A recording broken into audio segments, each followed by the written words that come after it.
अक्षरं हृदि निरन्तरं भासते स्वयं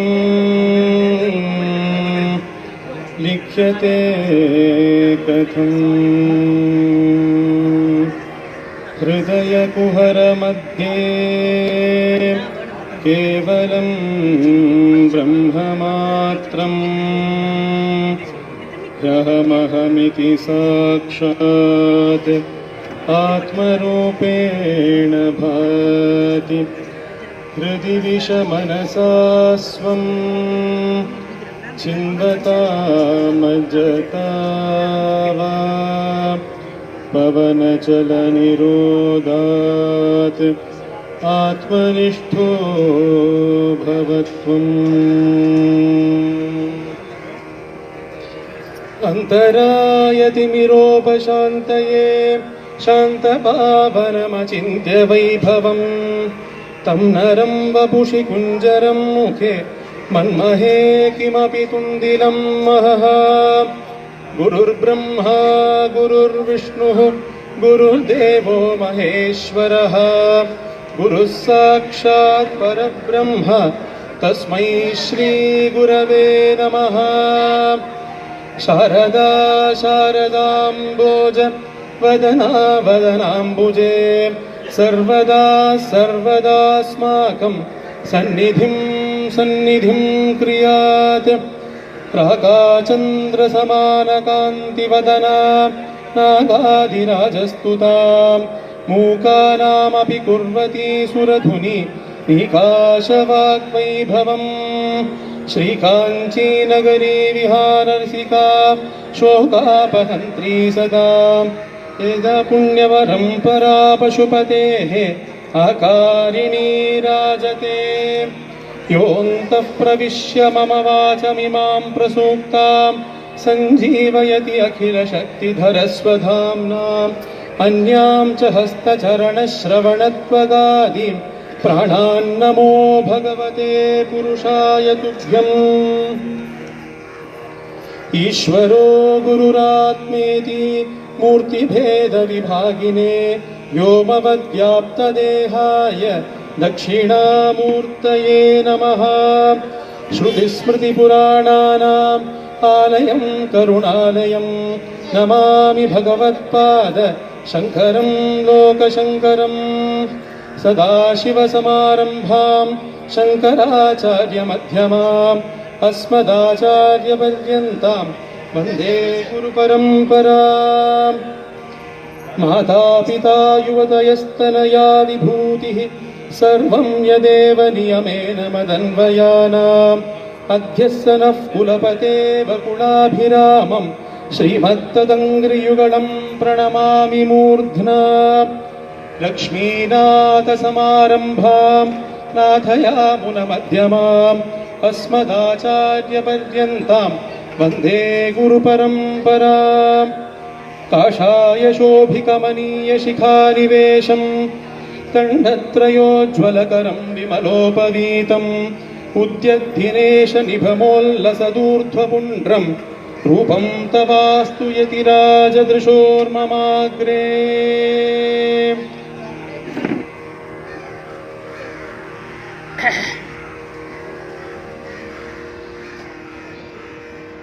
எல்லோருக்கும் நமஸ்காரம்.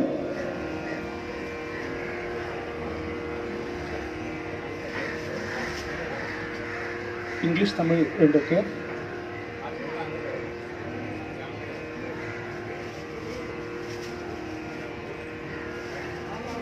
நாம நம்ம தர்மத்துக்கு பேரு சனாதன தர்மம், வைதிக தர்மம். இந்த தர்மத்துல தர்மம் அர்த்தம் காமம் மோக்ஷம் அப்படிங்கிற 4 புருஷார்த்தங்கள். அதுல முக்கியமான புருஷார்த்தம்ங்கிறது மோக்ஷம், முக்தி. மோக்ஷம் அப்படின்னா என்ன? நம்மளுக்குள்ளேயே இருக்கிற பகவான், இருக்கிற ஈஸ்வரன், அவனை அறிவது, அதுதான் முக்தி, அதுதான் மோக்ஷம். ஆனால் நம்மளுக்குள்ளே இருக்கிற பகவான் எப்படி நம்மளுக்கு தெரியும்? அந்த ஈஸ்வரனை எப்படி எப்படி தெரிவது, எப்படி அறிவது? அதுதான் முக்கியமான விஷயம். வேதங்கள்ல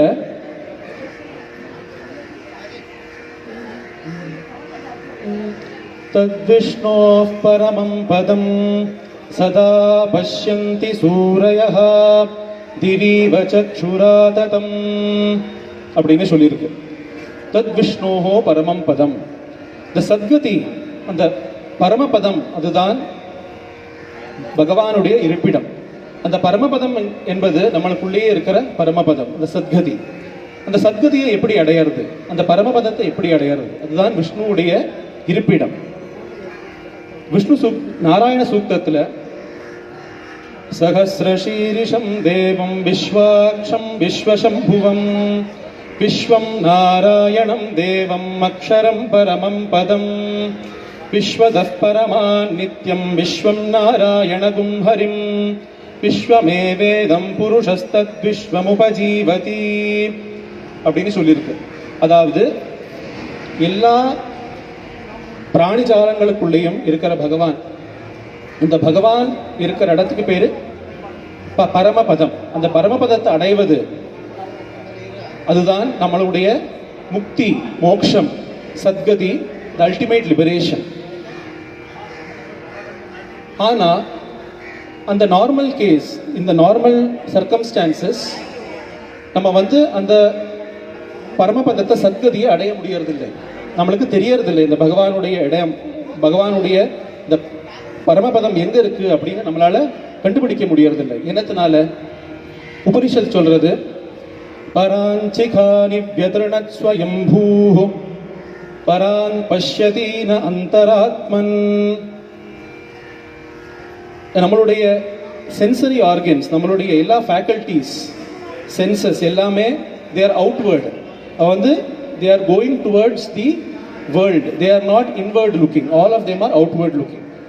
அப்படிப்பட்ட அந்த ஃபேக்கல்டி சென்சஸ் இருக்கிறதுனால நமக்கு உள்ள இருக்கிற அந்தராத்மனை தெரிய மாட்டேங்கிறது, வெளியில இருக்கிற லோகம், ஜீவஜாலத்தை மட்டுமே தெரிஞ்சுட்டு இருக்கு. இப்போ பகவான் நம்மளுடைய கண்ணு, காது எல்லாத்தையுமே he has kept all these outward facing and he is sitting inside. So it is difficult for us to look inside and look at where the Lord is sitting, where the Vishnu is sitting. அப்போ இந்த வழியில போற census, faculties எல்லாமே உள்ள எப்படி திருப்பறது? How do you start seeing inwards? அதற்காகத்தான் நம்மளுடைய முன்னோர் கோயில், ஆலயம் அப்படிங்கிறத ஸ்தாபிச்சார். The concept of a temple, the concept of a க்ஷேத்திரம் அதனால தான் வந்தது. நீங்க பார்த்தீங்கன்னா, ஆகமப்படி பார்த்தீங்கன்னா, ஒரு கோவில் என்பது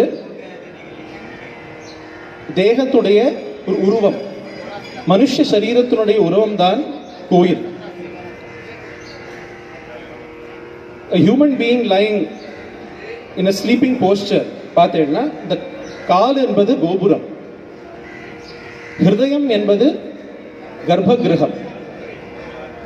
இந்த காலிலேருந்து, இந்த கோபுரத்திலேருந்து ஹிருதயஸ்தானத்துக்கு வரதுதான் the going towards inside of the temple. அதே இன்வர்ட் ஜேர்னி தான் நம்ம மனுஷ ஜீவிதத்திலையும் எடுக்கணும் என்கிறத இண்டிகேட் பண்றதுக்காகவே இந்த கோவில் என்கிற கான்செப்டை டெவலப் பண்ணினான். க்ஷேத்திரம் அப்படிங்கிற கான்செப்டே அதனால தான் வந்தது.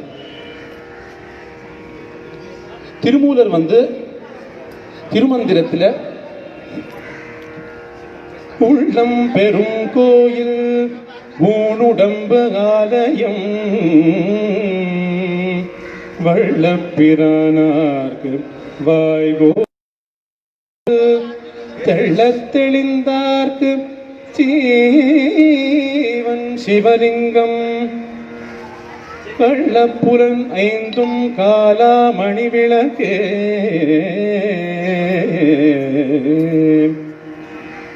திருமூலர் சொல்றார், உள்ளம் பெரும் கோயில், ஊன் உடம்பு ஆலயம்.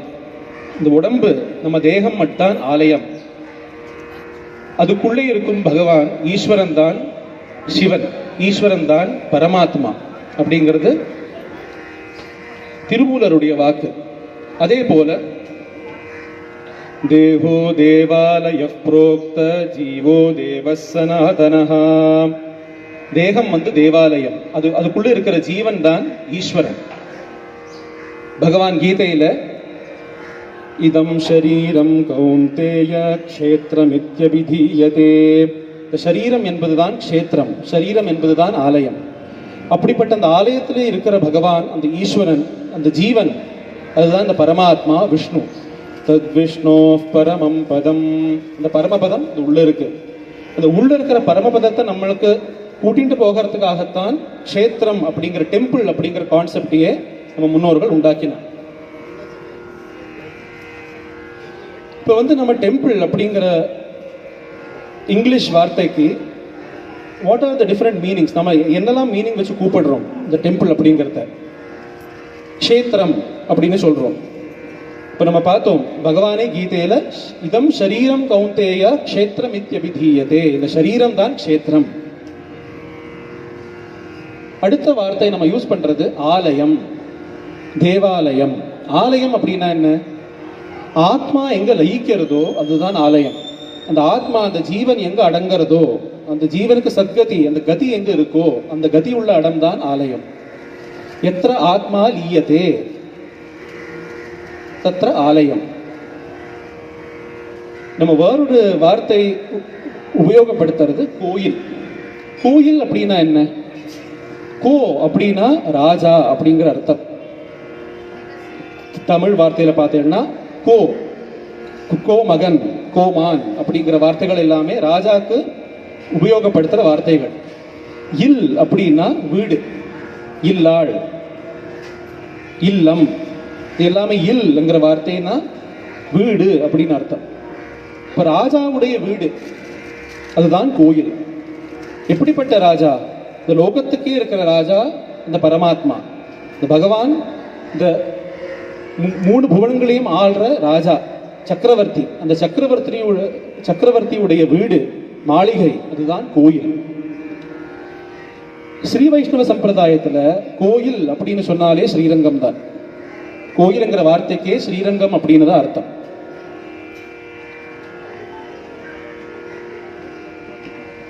ஸ்ரீ வைஷ்ணவ சம்பிரதாயத்திலே மலை அப்படின்னு சொன்னா திருவெங்கடம், திருமலை. பெருமாள் அப்படின்னு சொன்னா தேவராஜ பெருமாள் காஞ்சிபுரத்துல. அப்படி சில வார்த்தைகளுக்கு சில பகவான்மார் தான் பொருந்தும். அப்போ கோயில் அப்படின்னு சொன்னாலே ஸ்ரீரங்க க்ஷேத்திரம். அப்படிப்பட்ட அந்த ஸ்ரீரங்க க்ஷேத்திரத்தை பத்தி தான் இன்னைக்கு நம்ம பேச போறோம். அந்த ஸ்ரீரங்க மகாத்மியம், ரங்கநாதனை பத்தியும் ஸ்ரீரங்கத்தை பத்தியும் உள்ள மகாத்மியம் இன்னைக்கு வைகுண்ட ஏகாதசனிக்கு நம்ம பார்க்க போறோம். இப்ப பகவான் உள்ள இருக்கிற பகவான், ஆனா அந்த உள்ள இருக்கிற பகவான் உள்ள மட்டும் இல்லை, அவர் 5 விதத்திலே இருக்கிறார். 5 விதங்கள்ல அந்த பகவான்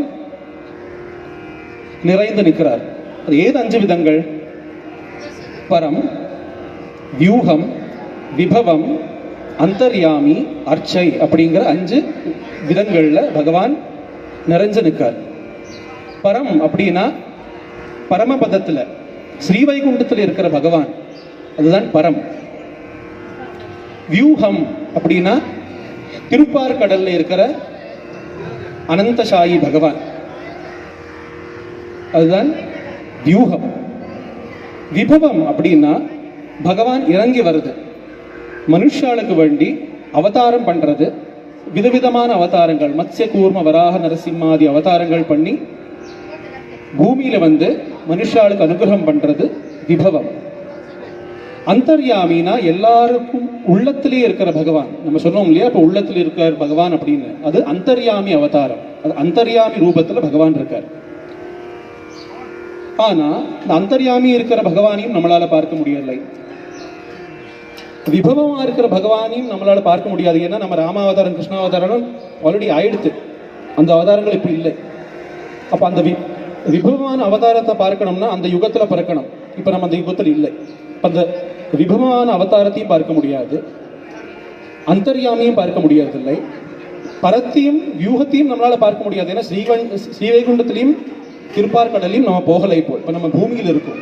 இப்போ பூமியில் இருக்கிற நம்மளுக்கு என்ன அவதாரம்? பூமியில் இருக்கிற நம்மளுக்கு பகவானை பார்க்கணும்னா எங்க பார்க்கிறது? அதுக்காகத்தான் அதீவ காருண்யமயமான பகவான் 5வது அவதாரம் எடுத்தார், அர்ச்சாவதாரம் அப்படின்னு. அர்ச்சை அப்படின்னாலே தாரு ஷிலாமய ரூபம், விக்கிரக ரூபமா வர பகவான் தான் அர்ச்சாவதாரம். அந்த அர்ச்சைங்கிறதே பகவானுடைய ஒரு அவதாரம் அப்படின்னு தான் ஸ்ரீ வைஷ்ணவ சம்பிரதாயத்தில் பார்க்கிறது. எப்படி சொல்லுவானா முன்னோர்கள், பரம் யூகம் விபவம் அந்தர்யாமி அர்ச்சை. எப்போ ஒரு அவதாரத்துக்கு அடுத்த அவதாரத்துக்கு வருதோ அந்த பகவானுடைய குளோரி, அந்த வைபவம் கூடிண்டே வருமா. இப்போ அர்ச்சாவதாரம்ங்கிறதுக்கு அதீவ வைபவம், எல்லாத்தினுடைய அதீவ வைபவம் அர்ச்சாவதாரத்துக்கு. ஆழ்வார்கள் சொல்லுவார்கள், விண்மீதிருப்பாய், விண்மீதிருப்பன் பரம், கடல் சேர்ப்பாய், கடல் சேர்ப்பன் திருப்பார் கடல்ல வியூகம், மண்மீதுழல்வாய், மண்மீதுழல்வான் விபவம், இவற்றுள் எங்கும் மறைந்துரைவாய், எல்லாருக்குள்ளேயும் இருந்து மறைந்து நிற்பன் அந்தர்யாமி, மலை மேல் நிற்பாய், மலை மேல் நிற்பன் அர்ச்சாவதாரம். இந்த மலை மேல் நிற்பன் என்கிறதுக்காக அந்த அது குறிக்கிறதே திருமாலத்தான், திருவேங்கடம் திருமாலத்தான் மலை மேல் நிற்பான். But it refers to all the அர்ச்சாவதாரம், எல்லா அர்ச்சாவதாரத்தையும் அதை ரெஃபர் பண்றது. அப்படிப்பட்டமான அந்த 5 விதமான அவதாரங்கள் பகவானுக்கு. ஆனா அந்த 5 விதமான அவதாரங்கள்லையும் அர்ச்சாவதாரம் எல்லாத்தினுடைய லோவஸ்ட் அவதாரமா, அதோட குளோரி அவ்வளவு கிடையாதா, பரம் வியூகத்தினுடைய அவ்வளவு குளோரி அர்ச்சாவதாரத்துக்கு இல்லையா, மகிமை இல்லையா அப்படின்னு கேட்டா கிடையாது. எல்லாத்துக்குமே அதே மகிமை தான். ஏன்னா வேதமே சொல்றது, பூர்ணமதః பூர்ணமிதம் பூர்ணாத் பூர்ணமுதச்யதே பூர்ணஸ்ய பூர்ணமாதாய பூர்ணமேவாவசிஷ்யதே. அதுவும் பூர்ணம் தான், இதுவும் பூர்ணம் தான். அந்த பூர்ணத்திலிருந்து தான் பூர்ணம் வந்திருக்கு. அப்போ அந்த பரமும் பூர்ணம், வியூகம் பூர்ணம், விபவம் பூர்ணம், அந்தர்யாமி பூர்ணம், அர்ச்சாவதாரமும் பூர்ணம் தான். அப்படிப்பட்ட அந்த அர்ச்சாவதாரத்தில் வந்திருக்கிற பகவான், நம்ம பார்க்கிற எல்லா விக்கிரகங்களுமே அந்த அர்ச்சாவதாரத்தில் வந்திருக்கிற பகவான். இப்ப ஒவ்வொரு விக்கிரகம் ஸ்தாபிக்கிறதுக்கு ஒரு திவ்ய கஷேத்திரம், ஒரு க்ஷேத்திரம், ஒரு ஆலயம் வேணும். ஏது ஆலயம் சிறந்தது அப்படின்னு நம்ம எப்படி தீர்மானம் எப்படி பண்ணுவோம்? பக்தி சூத்திரத்துல நாரதர் சொல்றார், தீர்த்தி குர்வந்தி தீர்த்தானி. ஒரு ஆலயம் சிறந்தது அப்படின்னு நம்ம சொல்லணும்னா பக்தாள் அங்க போய் அதை சிறப்பான ஆலயமா ஆகணும். பக்தாள் தான் அங்க முக்கியம். பக்த சிரோமணிகள் எப்போ அந்த ஆலயத்துக்கு போய் அந்த பகவானை பாடுறாளோ அப்ப அந்த பகவானுடைய மகிமை இன்னும் வளருது. அப்படிப்பட்ட அந்த லாஜிக்கை வச்சுட்டு தான் ஸ்ரீ வைஷ்ணவ சம்பிரதாயத்துல 12 ஆழ்வார்கள் அவா பாடின மங்களாசாசனம் பண்ணின எல்லா கோயில்களுமே திவ்ய தேசம் அப்படின்னு நம்ம சொல்றோம். அவ பாடின மங்களாசாசனங்களுக்கு திவ்ய பிரபந்தம், அவ திவ்ய சூரிகள், நித்திய சூரிகள், அவ பாடின ஆலயங்கள் எல்லாமே திவ்ய தேசம். அதே மாதிரி தான் சைவ சம்பிரதாயத்தில் பாடல் பெற்ற ஸ்தலம், நாயன்மார்கள் பாடின கோயில்கள் எல்லாமே பாடல் பெற்ற ஸ்தலங்கள். இப்போ அந்த பாடல் பெற்ற ஸ்தலமாவோ திவ்ய தேசமாவோ இருந்தா அந்த க்ஷேத்திரத்துக்கு வைபவம் ஜாஸ்தி. அப்படிப்பட்ட க்ஷேத்திரங்கள்ல இந்த 108 திவ்ய தேசங்கள், அந்த 108 திவ்ய தேசங்கள்ல மேக்சிமம் நம்பர் ஆஃப் பாசுரம்ஸ் அண்ட் எல்லா ஆழ்வாருமே பாடியிருக்கிற திவ்ய தேசம் ஸ்ரீரங்க க்ஷேத்திரம். மோர் தென் 270 270 பாசுரங்களுக்கு மேல பாடியிருக்கா. மதுரகவி ஆழ்வாரை ஒழிச்சு, மதுரகவி ஆழ்வார் நம்மாழ்வாரை பத்தி மட்டுமே பாடினார், அவரை குரு பத்தி மட்டுமே பாடினார். மற்ற 11 ஆழ்வார்களும் பாடின திவ்ய தேசம் ஸ்ரீரங்க க்ஷேத்திரம். அதனாலேயே ஸ்ரீரங்க க்ஷேத்திரத்துக்கு மகிமை ஜாஸ்தி. எல்லா திவ்ய தேசங்கள்லையும் முதலான திவ்ய தேசமாக எல்லா ஆழ்வார்களுமே, எல்லா ஸ்ரீ வைஷ்ணவ சம்பிரதாயத்தில் இருக்கிறவாளுமே ஒத்துண்ட திவ்ய தேசம் ஸ்ரீரங்க க்ஷேத்திரம். இப்போ நம்ம விக்கிரகம் அப்படின்னு சொன்னோம். விக்கிரகம் அப்படின்னா என்ன? இப்போ நம்ம ஒரு ஐடல் அப்படிங்கிறத பார்க்கிறோம் இல்லையா? விக்கிரகத்துக்கு என்ன மகிமை? விசேஷ கிரகணம். எது நம்மளுக்கு சிறப்பா என்னவோ it gives some special meaning, ஒரு சிறப்பான ஏதோ இன்ஃபர்மேஷனை குறிக்கிறதோ அதுதான் விக்கிரகம். விசேஷ கிரகணம் விக்கிரகம். அந்த விக்கிரகங்கள் எப்படி உண்டாக்கணும் அப்படிங்கிறதுக்கு ஆகம சாஸ்திரத்தில் விதிகள் உண்டு. ஆனால் ஜென்ரலாகவே 4 விதமாக விக்கிரகங்களை பிரிச்சா. திவ்யம், சித்தம், ஸ்வயம் வியக்தம், மானுஷம் அப்படிங்கிற 4 விதம். ஸ்வயம் வியக்தம் அப்படின்னா ஸ்வயம்புவாகவே அந்த விக்கிரகங்கள் வருது, யாருமே பண்ணின விக்கிரகங்கள் கிடையாது. ஸ்வயம் வியக்தமா இருக்கிற விக்கிரகங்கள், ஸ்வயம்புவா வர விக்கிரகங்கள் ஸ்வயம் வியக்தம். சித்தர்களால ரிஷிகளால பண்ணின விக்கிரகம் சித்தம். தேவர்களால பண்ணின விக்கிரகம் திவ்யம், தெய்வம். மனுஷாலால பக்தாளால பண்ணின விக்கிரகங்கள் மானுஷம். அப்படிப்பட்ட இந்த 4 விதமான விக்கிரகங்கள்ல, 4 விதமான அர்ச்சாவதாரங்கள்ல ஸ்வயம் வியக்தமா இருக்கிற க்ஷேத்திரம் ஸ்ரீரங்க க்ஷேத்திரம். ஸ்ரீரங்க க்ஷேத்திரத்தில் இருக்கிற ரங்கநாத பெருமான் ஸ்வயம் வியக்த பெருமாள், தானாக உத்பவிச்ச பெருமாள், யாருமே பண்ணினது கிடையாது அந்த திருமேனியை. பகவானே ஸ்ரீரங்க மகாத்மியத்தில் சொல்ற, எங்கெல்லாம் ஸ்வயம் வியக்த க்ஷேத்திரங்கள் உண்டு அப்படிங்கிறது சொல்றதுக்கு, ஆத்யம் ஸ்வயம் வியக்தம் இதம் விமானம் ரங்க சம்ஞகம். முதலான ஸ்வயம் வியக்த க்ஷேத்திரம் வந்து ஸ்ரீரங்கம், அந்த விமானம் ரங்க சம்ஞகம்.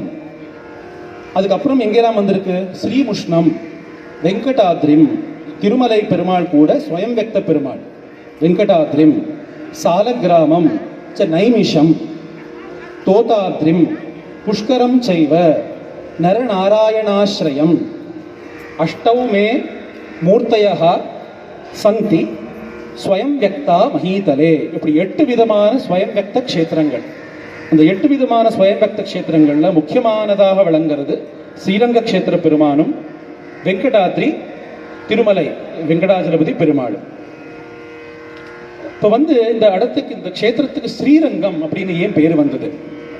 ரங்கம் அப்படின்னா என்னது? ரங்கம்னா அப்படின்னா ஸ்டேஜ். இப்போ நம்ம உட்கார்ந்து இருக்கிறது ரங்கம். நாட்டியமோ கலையோ பாட்டோ பாடுற ரங்கம் வந்து it's a stage, it's a platform. Sri அப்படின்னா லக்ஷ்மி. இப்போ லக்ஷ்மி தேவியே ஒரு ஸ்டேஜை போட்டு she is enjoying herself. Lakshmi தேவியே நிவாசிக்கிற இடம், இருக்கிற இடம், ரொம்ப என்ஜாய் பண்ற இடம் வந்து ஸ்ரீரங்கம். லக்ஷ்மி தேவியே இருக்கிற இடம், லக்ஷ்மி தேவியே ரமிக்கிற இடம் வந்து ஸ்ரீரங்கம். அப்படிப்பட்டமான க்ஷேத்திரம் வந்து ஸ்ரீரங்க க்ஷேத்திரம். இப்போ வந்து இந்த ஸ்ரீரங்க க்ஷேத்திரம் எப்படி வந்தது, அதோட உத்பவம் எப்படி, பகவான் எப்படி கீழே வந்தார்? நம்ம அர்ச்சாவதாரம் அப்படின்னு சொன்னோம் இல்லையா? அப்போ அவர் அவதாரம் பண்ணியிருக்கார், ஸ்ரீவைகுண்டத்திலேருந்து அவதாரம் பண்ணியிருக்கார். எப்படி அவதாரம் பண்ணினார், ஏன் அவதாரம் பண்ணினார், அதுதான் நம்ம பார்க்க போற கதை, புராண கதை. இப்போ வந்து வேதங்கள்ல புருஷ சூக்தத்துல பாதோஸ்ய விஸ்வா பூதானி த்ரிபாதஸ்யாமிருதம் திவி த்ரிபாதூர்த்வ உதைத் புருஷः பாதோஸ்யேஹ பவாத் புனः அப்படின்னு இருக்கு. இந்த லோகமே 4 விதமா பிரிக்கப்படுறது. இந்த 4 விதங்கள்ல 4 பாகங்கள்ல 3 பாகம் திரிபாதம், 3/4 பாகம் பகவான்கிட்டயே இருக்கு, ஸ்ரீவைகுண்டத்திலேயே இருக்கு 3/4 பாகம். ஆனா 1/4 பாகம் வந்து இந்த பூமி, இந்த எல்லா சராச்சரவுமே அந்த 1/4 பாகத்துல படுறது. இப்போ 3/4 பாகம் பகவான் இருக்கார், இந்த 1/4 பாகத்துல தான் மற்ற இது எல்லாமே இருக்கு, நிற்கிறது. அப்போ அந்த 3/4 பாகத்துல இருக்கிற பகவான் அங்க ரமிச்சுட்டு தான் இருக்க. ஆனா அந்த 1/4 பாகத்துல இருக்கிற தன்னுடைய பக்தாள், தன்னுடைய பிள்ளைகளை பார்க்கறதுக்கு வேண்டி அவருக்கு அந்த 3/4 பாகத்தில் இருக்கிற பகவானுக்கு அசந்தோஷம், 3/4 பாகத்தில் இருக்கிற பகவானுக்கு சந்துஷ்டி இல்லை. ஏன்னா அந்த 1/4 பாகத்தில் இருக்கிற தன்னுடைய பிள்ளைகள் பக்தர்கள் எல்லாமே இருக்கா, அவளுக்கு கஷ்டங்கள் இருக்கு. அப்ப அந்த பக்தாளை பார்க்கறதுக்கு, அந்த 1/4 பாகத்தில் இருக்கிற பக்தாளை பார்க்கறதுக்கு வேண்டி இந்த 3/4 பாகத்திலேருந்து பகவான் இறங்கி வரார் அந்த 1/4 பாகத்துக்கு அப்படிங்கிறார் ஆழ்வார். ஆனா பகவான் இங்க இறங்கி வந்ததுன்னா எங்க இருப்பார்? இது வந்து 3/4 பாகத்துக்கு பேரு நித்திய விபூதி. ஏன்னா பகவான் இருக்கிற இடம், அதனால நித்திய விபூதி, அது அழியவே அழியாது, ஒரு பிரளயத்திலையும் அழியாத இடம் வந்து நித்திய விபூதி. இந்த 1/4 பாகம் வந்து அழியும், it will get destroyed and reconstructed again and again. அது வந்து இந்த 1/4 பாகம், அதுக்கு பேரு லீலா விபூதி அப்படின்னு பேரு. ஒரு நித்திய விபூதி இருக்கு, ஒரு லீலா விபூதி இருக்கு. இப்ப பகவான் இப்போ நித்திய விபூதியில இருக்கார். இப்போ லீலா விபூதியில வந்ததுன்னா பகவான் ஒரு கொஸ்டின், லாஜிக்கல் கொஸ்டின், அதுக்கு ரொம்ப அழகா ஆழ்வார் பதில் சொல்லுவார்.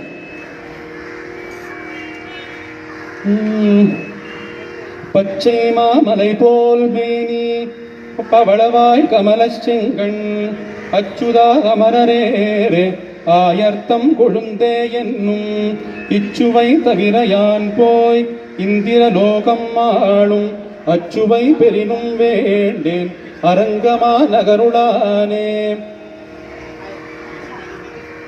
ஆழ்வார் பகவான்கிட்ட பிரார்த்திச்சுன்னு சொல்றார், அச்சுவை பெரினும் வேண்டேன் அரங்கமா நகருளானே.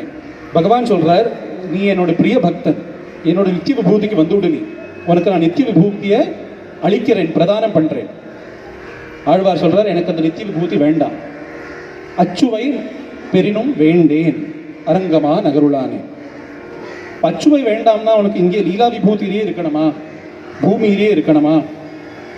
வேதநூல் பிராயம் 100 மனிஷர் தாம் புகுவவேலும் பாதியும் உறங்கிப் போகும் நின்றதில் 15 ஆண்டு பேதை பாலகன் அதாகும் பிணிபசி மூப்பு துன்பம் ஆதலால் பிறவி வேண்டேன் அரங்கமா நகருளானே. பிறவி வேண்டேன், ஆதலால் பிறவி வேண்டேன். ஏன்னா இந்த லீலா விபூதியில பிணி, பசி, மூப்பு, துன்பம் எல்லாமே இருக்கு. ஆனா எனக்கு இந்த லீலா விபூதியில இருக்க வேண்டாம். நித்திய விபூதியும் வேண்டாம், லீலா விபூதியும் வேண்டாம் அப்படின்னா நீ பின்ன எங்க இருப்பாய்? அப்ப ஆழ்வார் பகவானுக்கே ரிமைண்டிங், பகவான் சொல்றார், இதுக்கு நடுவில் கூடிய ஒரு விபூதி இருக்கு, உங்களுக்கே தெரியாத ஒரு விபூதி, நீங்களே சிருஷ்டிச்ச விபூதி இருக்கு. நித்திய விபூதிக்கும் லீலா விபூதிக்கும் நடுவில், அதுக்கு பேரு தான் இப்போ நித்திய விபூதி அப்படின்னா வைகுண்டம், ஸ்ரீ வைகுண்டம். லீலா விபூதினா பூலோகம். ஆனா பூலோக வைகுண்டம் அப்படின்னு ஒரு இடம் இருக்கு, பூலோகத்திலேயே ஒரு நித்திய விபூதி இருக்கு, அதுதான் ஸ்ரீரங்க கஷேத்திரம். இந்த ஸ்ரீரங்க கஷேத்திரத்துல எனக்கு இருக்கணும், ஏன்னா அது பூலோகத்தில் இருக்கிற ஒரு நித்திய விபூதி. அந்த பூலோகத்தில் இருக்கிற நித்திய விபூதியில நான் பிறவி எடுத்து இருக்க வேண்டும் அப்படிங்கிறார் ஆழ்வார். இதையே கருத்தாக கொண்டு தியாகராஜ சுவாமிகள் பாடுறார், பூலோக வைகுண்டம் இதயனி பூலோக வைகுண்டம் இதயனி பூலோக. ஓரங்கசாயி அப்படிங்கிற இந்த காம்போஜி கிருத்தியில பூலோக வைகுண்டம் இதயனி, இதுதான் பூலோக வைகுண்டம் அப்படிங்கிறார் தியாகராஜ சுவாமி. அப்படிப்பட்ட இந்த பூலோக வைகுண்டத்துல பகவான் நித்திய விபூதியிலிருந்து ஏன் இறங்கி வந்தார், எப்படி இறங்கி வந்தார் அப்படிங்கிற கதை தான் புராண கதை. இந்த ஸ்ரீரங்க மகாத்மியம் அப்படிங்கிறது நமக்கு பாஞ்சராத்திர ஆகமத்துல பரமேஸ்வர சம்ஹிதா அப்படிங்கிற நூல்ல நமக்கு கிடைக்கிறது. இது ஒரு சோர்ஸ். அடுத்த சோர்ஸ் வந்து பிரம்மாண்ட புராணத்துல நாரத மகேஸ்வர சம்பாதம், நாரதரும் பரமேஸ்வரனும் இருக்கிற சம்பாதத்துல வர ஸ்ரீரங்க மகாத்மியம். மூணாவது கருட புராணத்துல இருக்கிற ஸ்ரீரங்க மகாத்மியம். நாலாவது கோயில் ஒழுகு அப்படிங்கிற ஒரு கிரந்தம், அது வந்து ஸ்ரீரங்கத்துல உள்ள ஹிஸ்டாரிக்கல் ரெக்கார்டு. மெயினா வந்து ராமானுஜாச்சாரியாலோட காலத்துல ஆச்சாரியால் என்னெல்லாம் திருத்தங்கள் அந்த கோவில்ல பண்ணினா, இந்த கஷேத்திரத்துல பண்ணினாங்கிறத ரெக்கார்டு பண்ணி டாக்குமெண்ட் பண்ணியிருக்கிற நூல் வந்து கோயில் ஒழுகு. இதெல்லாம் தான் நம்மளுக்கு மெயின் சோர்சஸ் ஃபார் ஸ்ரீரங்க மகாத்மியம். இப்போ வந்து நம்ம புராண காலங்கள்ல எப்படி இந்த விமானம், எப்படி இந்த ஸ்ரீரங்கநாதர் கீழே இறங்கி வந்தார் அப்படிங்கிறத ஃபர்ஸ்ட் பார்க்கலாம். பாகவதத்துல, ஸ்ரீமத் பாகவதத்திலேயே சிருஷ்டி அப்படிங்கிறது எப்படி ஆரம்பிக்கிறதுனா, பகவான் பத்மநாபன் திருப்பார் கடல்ல சயனம் பண்ணிட்டு இருக்கார். இந்த பிரளயம், ஆத்தியந்திக பிரளயம் ஆனதுக்கு அப்புறம் அவருடைய நாபியிலேருந்து ஒரு கமலம் உத்பவமாகிறது. அந்த கமலத்துல பிரம்மா பிறக்கிறார். அதனால்தான் அவருக்கு பத்மஜன் அப்படின்னு பேரு. இந்த பத்ம சம்பவா இந்த பத்மத்தில் ஜனிக்கிறவர் பிரம்மா. ஆனால் அந்த திருப்பார்கடல் என்பது infinite. It is not normal ocean அப்படிங்கிறது கிடையாது. It is an infinite ocean, infinite space surrounded by waters. அதில் ஒரு பத்மதளம் இப்படி வந்திருக்கு, அதில் பகவான் நிற்கிறார், பிரம்மா இருக்கார். இப்போ பிரம்மா எல்லா இடத்தையும் பார்க்கிறார். He is not able to figure out who is, there is nobody around. அவர் மட்டுமே இருக்கிறார். So he doesn't know who has created him. என்னோட சிருஷ்டி யார் பண்ணினா அப்படிங்கிறது he is not able to figure out. இப்போ அவர் கேட்கிறார், ஏஷசௌ அஹமப்ஜ பிருஷ்டஹ ஏதத் குதோ வாப்ஜமனன்யதப்சு அஸ்திஹ்ய அதஸ்தாத் இஹ கிஞ்சினஸ்தாத் அதிஷ்டிதம் யத்ர சதானுபாவ்யம். அஹம் அப்ஜ பிருஷ்டஹ, அப்ஜத்திலேருந்து வந்திருக்கிற பத்மத்தில் இருக்கிற நான், கஹா நான் யாரு, நான் எங்கேருந்து வந்தேன் அப்படிங்கிற ஆத்ம வித்யா என்கொயரி, இந்த செல்ஃப் என்கொயரியை ஸ்டார்ட் பண்ணியதே பிரம்மா. அதுக்கு தான் அவர் பேர் கஹா அப்படிங்கிறதே பிரம்மாக்குள்ள பேர். ஏன்னா அவர் தான் ஃபர்ஸ்ட் கஹா அப்படிங்கிறது கேட்டார். ஃபர்ஸ்ட் கொஸ்டின் ஹூ ஆம் ஐ அப்படிங்கிறது கேட்டது பிரம்மா. அது கேட்டதுக்கு அப்புறம் அவருக்கு அசரீரியாக வாக்கு வருது, தபஸ் பண்ணு அப்படிங்கிற வாக்கு வருது. அவர் தபஸ் பண்றாருங்கிறது ஸ்ரீமத் பாகவதம். அவர் தபஸ் பண்ணினதுக்கு அப்புறம் பகவானுடைய அசரீரியான வாக்கு கேட்கறது, பகவானுடைய அனுகிரகம் கிடைக்கிறது. ஆனா அவருக்கு சொல்றார், எனக்கு பகவானுடைய திவ்ய ரூபத்தை பார்க்கணும். திரஷ்டும் இச்சாமி தே ரூபம் பரம் குஹ்யம் சனாதனம். அந்த குஹ்யமான சனாதனமான ரூபத்தை நான் பார்க்க வேண்டும் அப்படிங்கிறது பிரம்மாவுடைய விண்ணப்பம். பகவான் சொல்றார், என்னுடைய ரூபம் பார்க்கணும்னா அவ்வளவு எளிசு கிடையாது, நீ இன்னும் தபஸ் பண்ணணும். எப்படி தபஸ் பண்ணணும்? அஷ்டாட்சர மந்திரத்தை வச்சு தபஸ் பண்ணணும். ஓம் நமோ நாராயணாய அப்படிங்கிற அஷ்டாட்சர மந்திரத்தை 1000 காலத்துக்கு ஜபி. அந்த ஜபிச்சதுக்கு அப்புறம் உனக்கு என்னுடைய அனுகிரகம் கிடைக்கும் அப்படிங்க 1000 காலத்துக்கு பிரம்மா ஓம் நமோ நாராயணாயங்கிற அஷ்டாட்சர மந்திரத்தையே ஜபம் பண்றார். இந்த ஓம் நமோ நாராயணாயங்கிற மந்திரமே ரொம்ப அழகான மந்திரம். ஸ்ரீ வைஷ்ணவ சம்பிரதாயத்திலேயே ஆச்சாரியாள்கள் சொல்றது எப்படின்னா, ஓம் அப்படிங்கிறது அகார உகாரம் அகாரம். அகாரம் என்கிறது விஷ்ணு. ஏன்னா அவத்து மாம், அவ the one who protects. ப்ரொடெக்ஷன்ங்கிறது விஷ்ணுவுடைய ரெஸ்பான்சிபிலிட்டி. அதனால அவத்து ஆங்கிறது விஷ்ணு. உகாரம் என்பது லக்ஷ்மி ஸ்ரீ. மகாரம் என்பது ஜீவாத்மா. இப்போ ஜீவாத்மா விஷ்ணுவுக்கும் லக்ஷ்மிக்கும் அதீனமா இருப்பதுதான் ஓம்காரம். நமோ நமஹ ந மமகாரஹ, நான் கிடையாது, பாரதந்திரியம், நான் சுதந்திரன் இல்லை, நான் பரதந்திரன், பகவான்லேயே அதீனமா இருக்கிறவன் என்பதை குறிக்கிறது நமஹா. நாராயணாய என்னத்தை குறிக்கிறது? நாராயணாங்கிற சப்தம் என்னத்தை குறிக்கிறது? ரா அப்படின்னாலே அச்சேதனங்கள், அச்சேதனமான வஸ்துக்கள் எல்லாமே ரா. நரா அப்படின்னா சேதனமான வஸ்து ஜீவாத்மாக்கள். நாராஹா அப்படின்னா எல்லா ஜீவாத்மாக்களுமே. It is a plural form. அந்த நாராஹா அயனம், நாராணாம் அயனம், இந்த சேதனங்களுக்கும் அச்சேதனங்களுக்கும் இருக்கிற அயனம். அயனம் அப்படின்னா ரெஃப்யூஜ், ரெஸ்டிங் பிளேஸ், கதி. கதியா இருக்கிறவன் நாராயணன். அப்போ சேதனங்களுக்கும் அச்சேதனங்களுக்கும் எல்லா ஜகத்துக்குமே கதியா இருக்கிறவன், பரமபதமா இருக்கிறவன் நாராயணன். இப்போ ஓம்ங்கிறதே அதீனமா இருக்கிறது, நமஹாங்கிறதே பாரதந்திரத்தை குறிக்கிறது, நாராயணாங்கிறதே சத்கதி, அந்த கதி எல்லாருடைய கதி நாராயணன் அப்படிங்கிறது குறிக்கிறது. அப்படிப்பட்ட அந்த மந்திரம் ஓம் நமோ நாராயணாய. அந்த ஓம் நமோ நாராயணாய மந்திரத்தை வச்சுட்டு பிரம்மா சஹஸ்ர வருஷத்துக்கு ஜபம் பண்றார். இந்த சஹஸ்ர வருஷத்துக்கு ஜபம் பண்ணினதுக்கு அப்புறம் ஒரு திவ்யமான விமானம் முன்னால தோன்றது. அதுதான் ஸ்ரீரங்க விமானம். விமானத்துல பகவான் அனந்தசாயி, புஜகேந்திர சாயியா காட்சி அளிக்கிறார். இந்த பகவானை பார்த்த உடனேயே பிரம்மா ஜெய ஜெய கோஷம் பண்றார். பிரசீத தேவேஷ ஜெகன்னிவாச பிரசீத லக்ஷ்மி நிலையாதிதேவ பிரசீத நாராயண ரங்கநாத பிரசீத விஸ்வாதிக விஸ்வமூர்த்தே. அப்பவே ரங்கநாதா அப்படின்னு பிரம்மாதான் முதலாக கூப்பிடுறார் பகவான. இந்த பகவானுடைய பெயர் அதுல நாராயணா. நாராயணன்கிறது பகவானுடைய பெயர். இந்த ரங்கம்ங்கிற விமானத்துல இருக்கிறது ரங்கநாதன். அப்புறம் பகவான் வந்து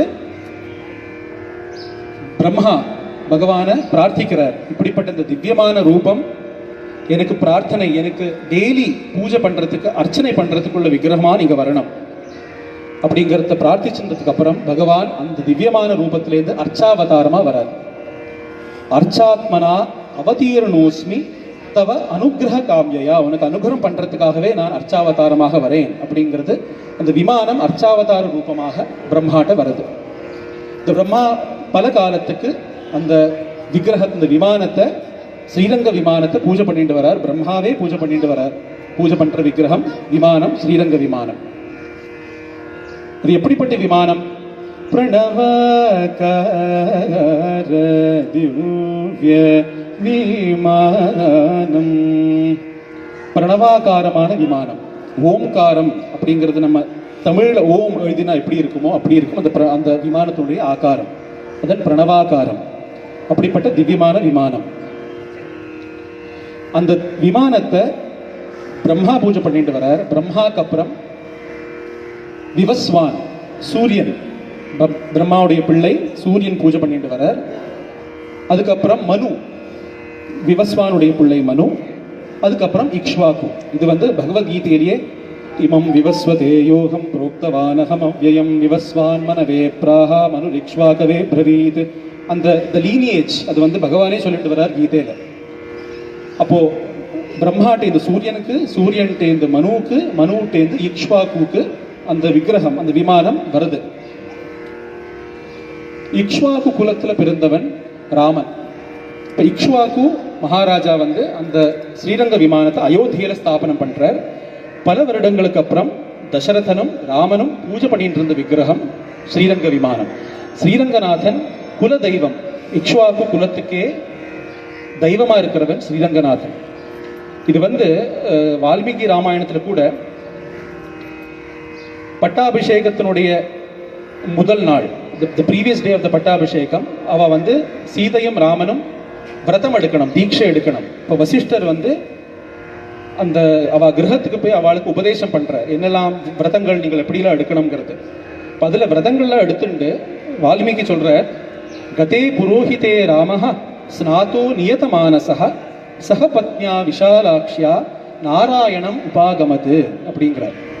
இப்போ வசிஷ்டர் எல்லாம் சொல்லி கொடுத்ததுக்கு அப்புறம் போனதுக்கு அப்புறம் சகபத்னியா பத்னி கூட விஷாலாட்சியான அந்த சீதை கூட விரதம் எடுத்துட்டு நாராயணாலயத்துக்கு போய் அவர் பூஜை பண்றார் அப்படிங்கிறது வால்மீகி ராமாயணம். இந்த நாராயணன்கிற சப்தம் குறிக்கிறதே ஸ்ரீரங்கநாதனை தான். ஸ்ரீரங்கநாதனுக்கு தான் நாராயணன் அப்படிங்கிற பெயர். ஸோ நாராயண உபாகமத்துங்கிறது வால்மீகி ராமாயணத்திலேயே உள்ளது. அதனால தான் தீட்சிதர் கூட தினமணி குல பவ ராகவாராதனம், தினமணி குல பவ ராகவ ஆராதனம், சூரிய குலத்துல பிறந்த ராகவனால ஆராதிக்கப்பட்டவன் ரங்கநாதன் அப்படிங்கறத தீட்சிதர் கூட அவரோட கிருதியில சொல்றார்.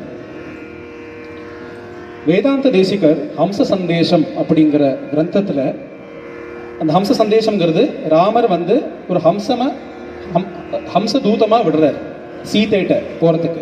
அந்த டைரக்ஷன் சொல்லி கொடுக்கறத அவர் சொல்றார், தீரே தஸ்யா விரச்சித பதம் சாதுபிः சேவ்யமானம் ஸ்ரத்தாயோகாத்வினமிததனுः சேஷபீடம் பஜேதாः யஸ்மின்னஸ்மத் குலதனதயா சௌம்யசாகேதபாஜः ஸ்தானம் பவ்யம் உதிதம் ஸ்ரீமதோ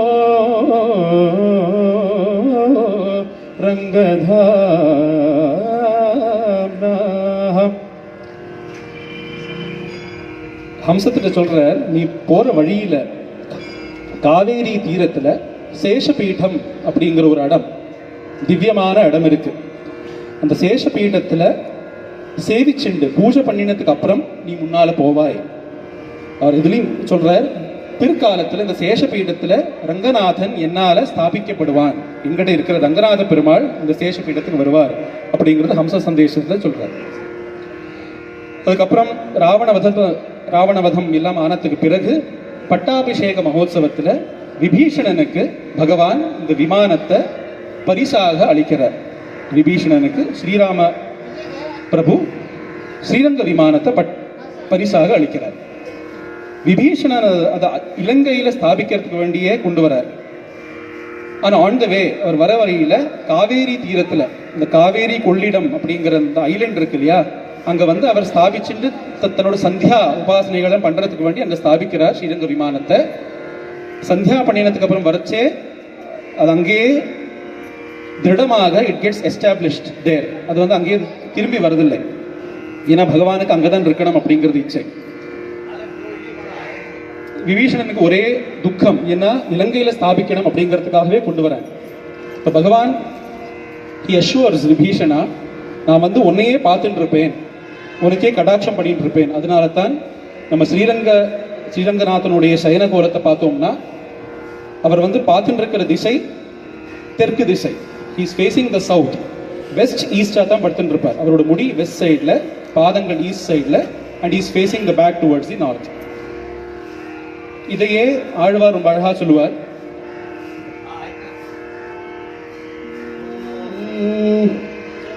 குணதிசை முடியை வைத்து குணதிசை பாதம் நீட்டி வடதிசை பின்பு காட்டி தென் திசை இலங்கை நோக்கி கடனிற் கடவுள் எந்தை அரவணை துயிலுமா கண்டு உடலெனக்கு உருமாலோ என் செய்யேன் உலகத்தீரே. குடதிசை முடியை வைத்து குணதிசை பாதம் நீட்டி வடதிசை பின்பு காட்டி தென் திசை இலங்கை நோக்கி அப்படிங்கிறார் திருமாலையில் ஆழ்வார். இப்போ என்டையர் டைரக்ஷன் எப்படி பகவான் படுத்துட்டு இருக்காருங்கிறத கிளியரா டிஸ்கிரைப் பண்றார் ஆழ்வார். அப்படிப்பட்ட இந்த விபீஷணனால பூஜிக்கப்பட்டவன் ரங்கநாத பெருமான். கணித சுகுண ஜனனத விபீஷணம் அப்படிங்கிறார் தீட்சிதர். இந்த சயனம் பகவானுடைய சயனம். இப்போ வந்து விஷ்ணுவுடைய நம்ம if you look at the sculptures of Vishnu, விதவிதமான நம்ம போஸ்டர்ஸ் பார்த்தோம்னா 3 விதமான போஸ்டர்ஸ் விஷ்ணுவுடைய விக்கிரகங்களுக்கு. ஒன்று ஆசீனம், இருந்துன்னு இருக்கிற உட்கார்ந்துன்னு இருக்கிற போஸ்டர். ஒன்று ஸ்தானகம், நின்று இருக்கிற போஸ்டர். ஒன்று சயனம், படுத்துன்னு இருக்கிற போஸ்டர். அந்த படுத்துன்னு இருக்கிற போஸ்டரையே there are different forms of சயனம். அனந்த சயனம் திருவேண்டரம், திருவனந்தபுரத்தில் அனந்த பத்மநாப சுவாமி அனந்த சயனம். புஜங்க சயனம் ஸ்ரீரங்கத்தில். தர்ப சயனம் திருப்புல்லாணி. ஸ்தல சயன பெருமாள் மாமல்லபுரத்தில். உத்தான சயன பெருமாள் சாரங்கபாணி கஷேத்திரம். போக சயனம் கோவிந்தராஜ பெருமாள் சிதம்பரத்தில். வடபத்திரசாயி ஸ்ரீவில்லிபுத்தூர்ல. இப்படி விதவிதமான சயனங்கள் பெருமாளுக்கு. அதுல புஜங்க சயனம் அப்படிங்கிறது ஸ்ரீரங்கத்தில். எப்பவுமே 4 விதமாக பெருமாளை வழிபடுறது வழக்கம் ஸ்ரீ வைஷ்ணவ சம்பிரதாயத்தில். ஒன்று போக மண்டபம், ஒன்று புஷ்ப மண்டபம், ஒன்று தியாக மண்டபம், ஞான மண்டபம். போக மண்டபம் அப்படிங்கிறது ஸ்ரீரங்கம். புஷ்ப மண்டபம் அப்படிங்கிறது திருமலை. தியாக மண்டபம் அப்படிங்கிறது வரதராஜ பெருமாள் காஞ்சிபுரத்தில். ஞான மண்டபம்ங்கிறது திருநாராயணபுரம் மேலக்கோட்டை பெருமாள். இதையே குறிக்கிறது. ஸ்ரீரங்க மங்களநிதிம் கருணாநிவாசம் ஸ்ரீ வெங்கடாத்ரி சிகராலய காளமேகம் ஸ்ரீஹஸ்திசைல சிகரோஜ்வல பாரிஜாதம் ஸ்ரீஷம் நமாமி शिरसायदुशैलदीपं श्रीशं नमामि शिरसायदुशैलदीपं ஸ்ரீரங்க மங்களநிதிம் கருணா நிவாசம். இதுதான் போக மண்டபம், ஸ்ரீரங்க மண்டபம். இங்கே ஸ்தாபிச்ச பெருமான் தர்மவர்மா அப்படிங்கிற சோழ மகாராஜா முதலாக இந்த விமானத்துக்கு சுத்துமாக பிரகாரம் கட்டி பகவானை வழிபட்ட முதல் மகாராஜா, முதல் சக்கரவர்த்தி தர்மவர்மா அப்படிங்கிற சோழ பெருமாள். அதனால தான் இப்போ கூட நம்ம எல்லா சப்த பிரகாரத்தில் பார்த்தோம்னா ஏற்றும் பக்கமான பிரகாரம் வந்து தர்மவர்மா பிரகாரம், தர்மவர்மா வீதி. அதுதான் முதல் பிரகாரம் ஸ்ரீரங்கம் க்ஷேத்திரத்துக்கு. இப்போ வந்து இந்த ஐலண்ட் ஆஃப் ஸ்ரீரங்கம், அந்த ஐலண்ட் எப்படி உண்டாகிறதுனா காவேரி கொள்ளிடம் அப்படிங்கிற 2 ஆறுகளுக்கு மிடில் நடுவில் இருக்கிற இந்த ஐலண்ட் தான் ஸ்ரீரங்க க்ஷேத்திரம். அந்த ஸ்ரீரங்க பெருமான எழுப்புறதுக்காகவே தொண்டரடிப்புடி ஆழ்வார் திருப்பள்ளி எழுச்சி அப்படிங்கிறத பாடுறார். கதிரவன் குணதிசை சிகரம் வந்தடைந்தான், கனவிருள்ளகன்றது காலயம் பொழுதாய், மதுவிரிந்து ஒழுகின மாமலரெல்லாம் வானவர் அரசர்கள் வந்து வந்தீண்டி எதிர் திசை நிறைந்தனர் இவருடும் புகுந்த இருங்களிற்று ஈட்டமும் படியோடு முரசும் அதிர்த்தலில் அலைக்கடல் போன்றுளது எங்கும் அரங்கத்து அம்மா பள்ளி எழுந்தருளாயே அப்படிங்கிற திருப்பள்ளி எழுச்சியை நிறைய பாசுரங்கள்ல பாடுவார் தொண்டரடிப்புடி ஆழ்வார்.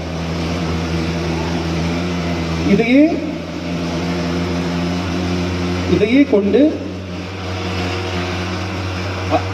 அருணாச்சல கவி ஏன் பள்ளி கொண்டீரையா அப்படிங்கிற பாடத்திலேயே இந்த இன்ஃபர்மேஷன், இந்த கருத்தை சொல்ற.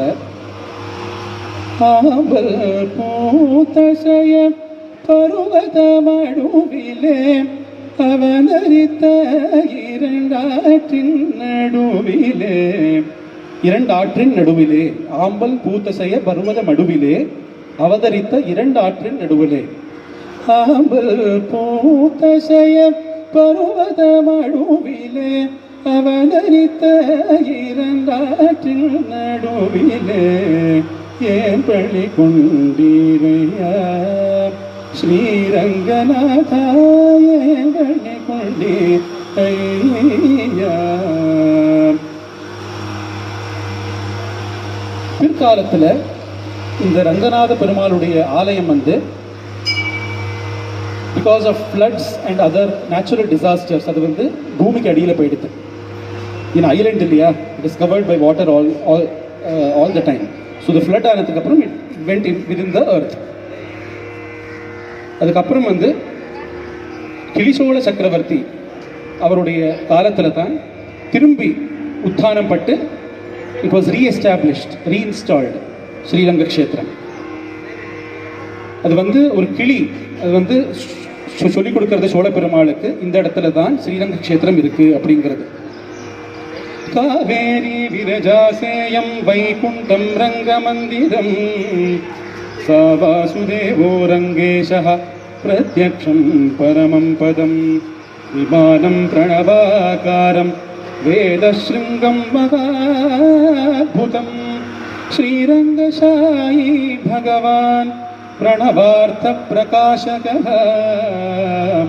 பிரணவத்துடைய அர்த்தத்தை பிரகாசம் பண்றவன் ஸ்ரீரங்க பெருமான் இந்த இடத்துல இருக்கார் அப்படிங்கிறத இந்த ஸ்லோகத்துல அந்த கிளி சொன்னதுக்கு அப்புறம் அந்த கிளிசோழ பெருமாள் அதை உத்தாரம் பண்ணி ரீஎஸ்டாப்ளிஷ் பண்றார். இப்போ வந்து ஸ்ரீரங்க க்ஷேத்திரம் வந்து சிலப்பதிகாரம் அப்படிங்கிற நூலிலேயே அதனுடைய குறிப்பு ரெஃபரன்சஸ் வருது. அதுக்கப்புறம் வந்து இந்த ஸ்ரீரங்க க்ஷேத்திரம் அப்படின்னாலே எல்லாமே பெருசு. ஸ்ரீரங்க க்ஷேத்திரத்துக்கு இதுக்கு பேரே பெரிய கோயில். பெரிய கோயில் அப்படின்னாலே ஸ்ரீரங்க க்ஷேத்திரம். பெரிய பெருமாள் அப்படின்னா ரங்கநாத பெருமாள், பெரிய பிராட்டி அப்படின்னா ரங்கநாயகி, பெரிய அவசரம், எல்லா விசேஷங்களுமே ரங்கநாதனுடைய எல்லா விசேஷங்களுமே பெருசு, எல்லாமே பெருசு. இதில் வந்து இந்த ஸ்ரீரங்க க்ஷேத்திரம் எப்படி உண்டாகிறதுனா சப்த பிராகாரம், 7 பிராகாரங்கள். அந்த சென்ட்ரலில் ஸ்ரீரங்க க்ஷேத்திரம், அதுக்கு சுத்துமாக சப்த பிராகாரங்கள். சப்த பிராகார மத்தியே சரசிஜ முகுளோத்பாசமானே விமானே காவேரி மத்தியதேசே ருதுகர பணிராங்கோக பர்யங்க பாகே நித்ரா முத்ராபிராமம் கடநிகட சிரः பார்ஷ்வவின்யஸ்தஹஸ்தம் பத்மாதாத்ரி கராभ्याम பரிசித சரணம் ரங்கராஜம் பஜேகம். ரங்கநாத ஸ்தோத்திரத்தில் ஆச்சாரியால் சொல்றது. அப்படிப்பட்ட இந்த ரங்கநாத பெருமாள் ராமராலேயே வந்திக்கப்பட்டவர், ராமராலேயே பூஜிக்கப்பட்டவர் அப்படிங்கிறார் பெரிய பெருமாள், அப்படிங்கிறார் ஆழ்வார். இந்த ஸ்ரீரங்க க்ஷேத்திரம் அழகான திவ்ய தேசம். வள்ளீனம் முரளும் சோலை மயிலீனம் மாடும் சோலை தொண்டல் மீதணுவும் சோலை குயிலீனம் கூவும் சோலை அண்டர்கான் அமரும் சோலை அணி திருவரங்கம் என்ன மிண்டர் பாழ்ந்துள்ளோம் சோற்றை விலக்கினாய் கிடுமீரே. இந்த அழகு, இந்த ஸ்ரீரங்கத்தினுடைய அழக தொண்டர் அடிப்பொடி ஆழ்வார் இந்த பாசுரத்தில் சொல்றார். கங்கா நதியுடைய புண்ணியமான நதி காவேரி அப்படிங்கிறார். கங்கையில் புனிதமாய காவேரி நடுவு பாட்டு பொங்கு நீர் பறந்து பாயும் பூம்போயில் அரங்கம் தன்னுள் எங்கள் மால் இறைவன் நீசல் கிடந்ததோர் கிடக்கை கண்டு எங்கனம் மறந்து வாழ ஏழையன் ஏழையனே. இப்படிப்பட்ட இந்த அழகான ரங்கசாயி பெருமாளை தியாகராஜர் பாடுறார். ஓ ரங்கசாயி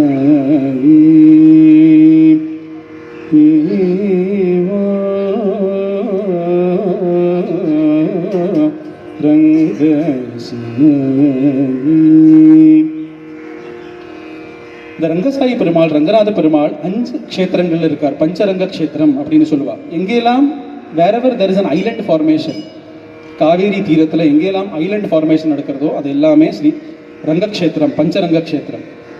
ஸ்டார்டிங் ஃப்ரம் ஸ்ரீரங்கப்பட்டினம், ரங்கநாத பெருமாள் ஸ்ரீரங்கப்பட்டினத்தில், ரங்கநாத சுவாமி ஸ்ரீரங்கத்தில், அப்பக்குடத்தான் பெருமாள் திருப்பேர் நகர், சாரங்கபாணி க்ஷேத்திரம் கும்பகோணத்தில், பரிமள ரங்கநாத பெருமாள் மயிலாடுதுறை மாயூரத்தில்.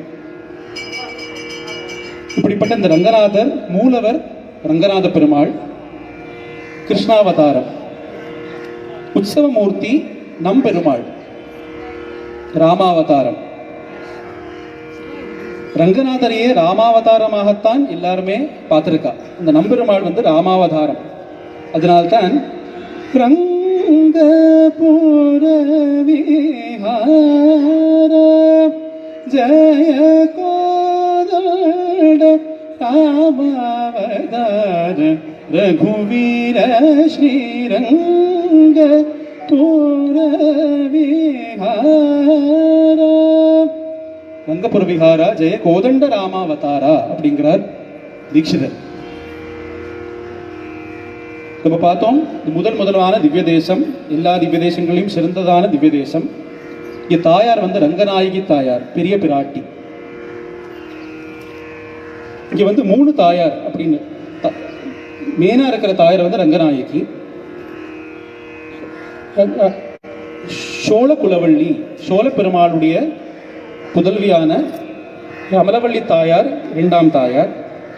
சேர பெருமாளான குலசேகர பெருமாளுடைய புதல்வி சேர குலவள்ளி. இது எல்லாம there is an interesting another story. வந்து during the Muslim invasions வந்து when the temple was ransacked by the Muslim invaders, வந்து இந்த அழகிய மணவாள பெருமாளையும் தாயாரையுமே எல்லாத்தையுமே அந்த விக்கிரகங்களை எல்லாம் தூக்கிட்டு போயிட்டா முஸ்லீம் இன்வேஷன் டைமில். And they placed it in the sultanate, டெல்லியில். அந்த டெல்லி சுல்தானுடைய மகள் Sultani, she was very fond of the அழகிய மணவாள பெருமாள், ரங்கநாத பெருமாளுடைய விக்கிரகத்தை. So she was doing worship of Ranganatha Perumal in her house in Delhi sultanate. அது வந்து மீட்டிண்டு வந்தப்போ there were a lot of devotees who went from Srirangam and brought this back very secretively. அடுத்த நாளைக்கு விக்கிரகத்தை காணோம். she becomes really depressed and she is not able to find the விக்கிரகம். அந்த விக்கிரகத்தை காணாமையே உயிர் விட்டாள் அந்த Sultani. in remembrance of her, துலுக்கு Nachiyar அப்படிங்கிற ஒரு சந்நிதி கூட ஸ்ரீரங்கத்தில் உண்டு. இப்போ ஸ்ரீரங்க பெருமாளுக்கு எவ்வளவு தாயார், எவ்வளவு நாச்சியார். ரங்கநாயகி தாயார் முதலான தாயார் நாச்சியார், அதுக்கப்புறம் சோழகுலவள்ளி, சேரகுலவள்ளி, துலுக்கு நாச்சியார், இப்படிப்பட்ட விதவிதமான பிராட்டிகள் எம்பெருமானுக்கு.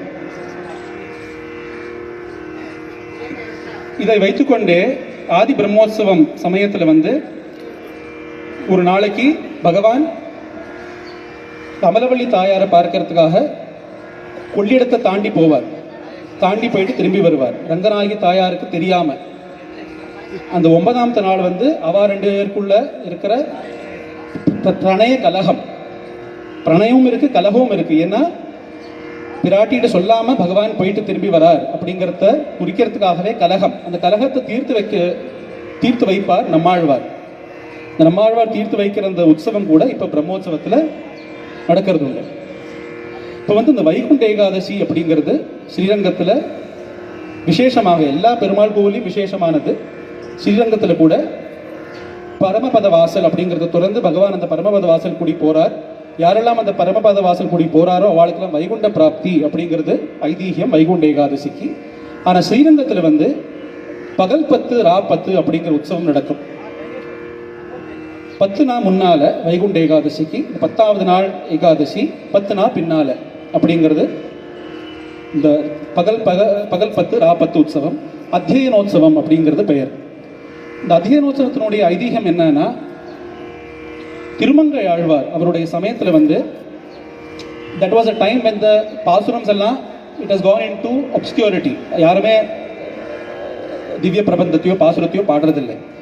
அந்த சமயத்தில் திருமங்கை ஆழ்வார் வந்து பகவானுக்கு நேர நம்மாழ்வாருடைய பாசுரத்தை பாடி பகவானுக்கு அதீவ பிரீத்தியாகி இது நம் ஆழ்வார், அவ்வளவு பிரீதி ஆனதுக்கு அப்புறம் தான் பகவானே கொடுத்த பேரு நம் ஆழ்வார். அதனால தான் நம்மாழ்வார் அப்படிங்கிற பேரு வந்து அந்த உற்சவத்தை ஸ்டார்ட் பண்ணி வச்சதே திருமங்கை ஆழ்வார். முதல் 10ல் மற்ற ஆழ்வார்களுடைய பாசுரங்கள் எல்லாம் பாடி, 2வது 10ல் நம்மாழ்வாருடைய திருவாழ்மொழியை மட்டுமே பாடுறது. The remaining 10 days only the திருவாழ்மொழி is being sung in the presence of Ranganatha Perumal. இப்போ ரங்கநாத பெருமாள் வந்து 20 நாளைக்கும் பாசுரங்களையே கேட்டு இருப்பார். ஃபர்ஸ்ட் 10 நாள் மற்ற ஆழ்வாருடைய பாசுரங்கள் எல்லாம், 2வது 10 நாள் திருவாழ்மொழி நம்மாழ்வாருடைய பாசுரம். அப்படிப்பட்ட இந்த ஆதி பிரம்மோற்சவத்தில் தியாகராஜ சுவாமி கூட அந்த ஆதி பிரம்மோற்சவத்தில் பகவானை பார்த்து வினராதன மனவி வினராதன மனவி வினராதன மனவி அப்படிங்கிற ஸ்ரீரங்க பஞ்சரத்னம் அப்படிங்கிற 5 கீர்த்தனைகளை இந்த ஸ்ரீரங்கத்தில் வந்து தியாகராஜ சுவாமிகள் இயற்றினார். இப்படிப்பட்ட இந்த ஸ்ரீரங்கத்தை பற்றி 1.5 மணிக்கூரில் பேசுறதுங்கிறது முடியாத விஷயம். ஆனால் எது நம்மளால் பகிர்ந்துக்க முடியுமோ அதை நான் பகிர்ந்துட்டு இருக்கேன். அப்படிப்பட்ட இந்த வைகுண்ட ஏகாதசியில் ஸ்ரீரங்க க்ஷேத்திர மகிமை நம்ம சொல்லி கேட்கறதுங்கிறது மகா புண்ணியமான விஷயம்.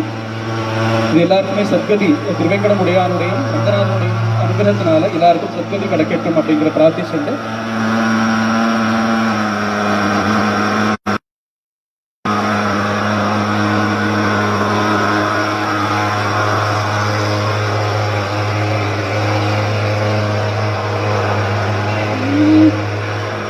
மங்களம் கோசலேந்திராய மஹனீய குணாத்மனே